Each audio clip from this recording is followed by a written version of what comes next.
Yesu nashimwe bene data, amahoro y'Imana nakomeze kubana namwe. Turabashimiye ko mudukurikira, kandi tubashimiye ko mukora share ibi biganiro byacu dukora. Gahunda iriho aba ariyo kugira ngo twamamaze ubutumwa bwiza bwa Kristo, uko igihe kirageze ngo tube maso, igihe kirageze ngo twamamaze ubutumwa bwa Kristo. Nta mpamvu yo guceceka, nta mpamvu yo guterera agati mu ryinyo, ahubwo nk'umukristo uwo ari we wese dukwiye kugira icyo twakora mu gihe nk'iki. Imana yacu itugirire neza. Hanyuma ndashishikariza buri muntu wese utarakora subscribe kuyikora. Ntacyo bitwaye rwose, wakora subscribe kugira ngo dukomeze tubane. Ibiganiro byacu nitujya tubishyiraho namwe mujye mubibona. Imana yo mu ijuru ibahe umugisha. Hanyuma ikintu tugiye kuganiraho ni ibiba bibera muri ino si tugenda tubona muri uru Rwanda rwacu.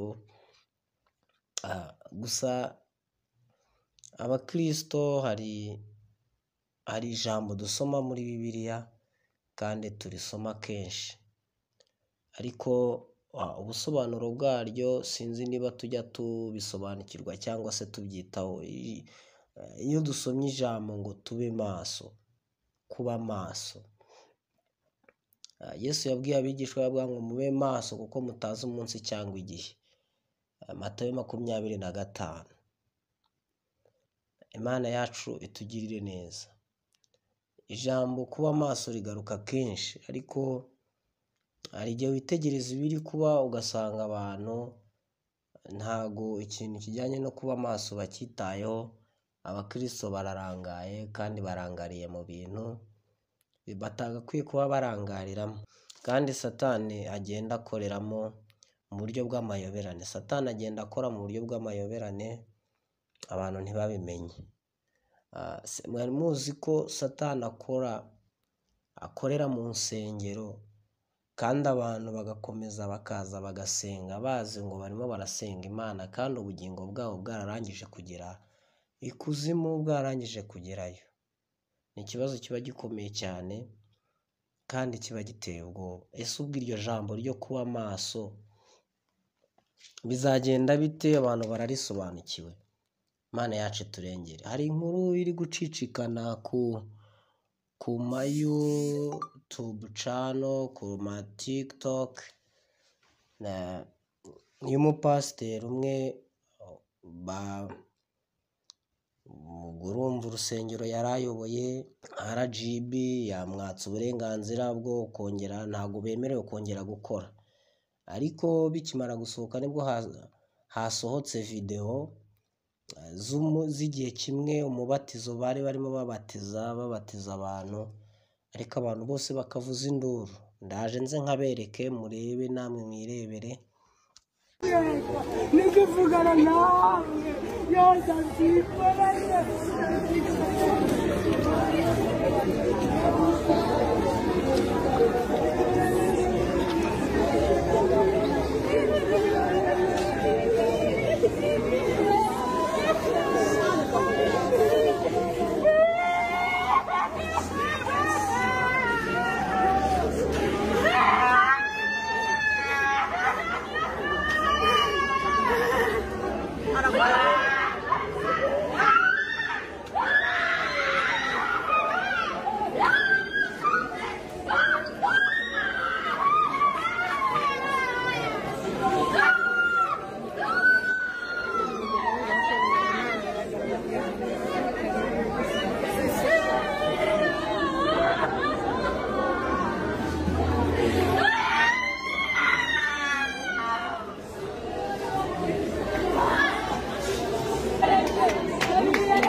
ese mumbwire iyi misengere ni nyabaki?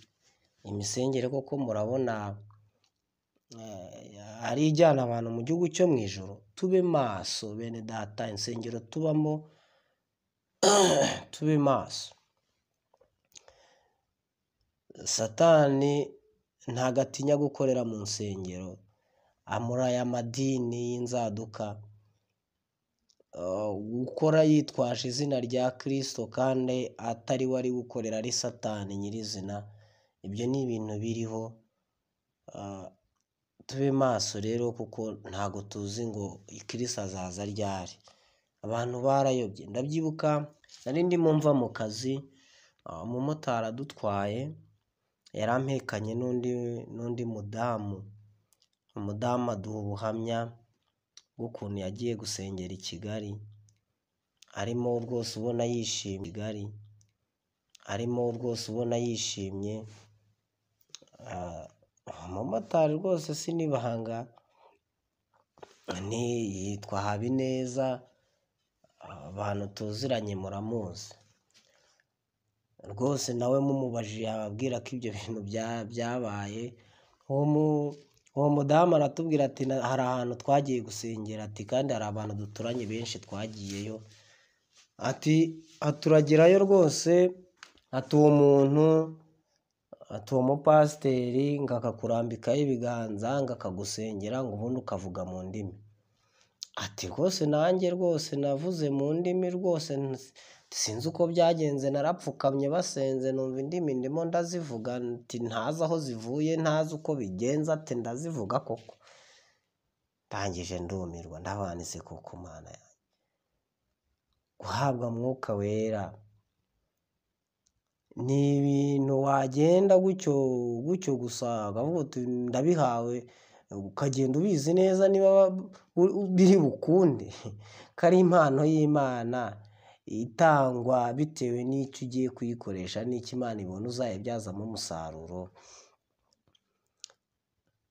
Kuko barokore mwaretse tukaba maso. Kandi abantu barabiharaye, abantu barabishaka, abantu barashaka Mwuka Wera. Ibyo babonye byose, ngo babona umuntu avuga izindi ndimi atazi, akavuga ati izo ni indimi zituruka ku Mana.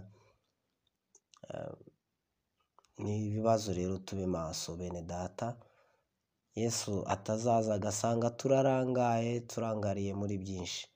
Abantu turi gushaka ibitangaza, kandi ibitangaza ibyo ngibyo ni gahunda ya Satani. Mureke twihana ibyaha. Umuntu araba atarihana ibyaha ariko akumva ashaka kuba umuhanuzi. Rego ubuhanuzi burimo buratunga abantu benshi muri iyi si turimo. Ubwo rero birabatunga mu buryo bugaragara nyine buri aho, ariko ubugingo ari ntabwo. Abantu barimo baribeshya ubugingo. Ngaho rero nimundebere muri iyi video mumbwire, se koko iyi misengere irakwiye? Leta rero nifunga amadini, niyafunga abantu barebe nabi, leta bayirebe nabi, Imana ibyibereyemo, iri mu kazi, irimo ikora ibintu byayo. Mureke ibintu bibanze bijye ku murongo. Nese ubwo ko turimo dukorera Imana, abantu barimo bakorera Imana cyangwa? Kandi abantu baba babishyigikiye. Tube maso rero, amahoro y'Imana nakomeze kubana namwe.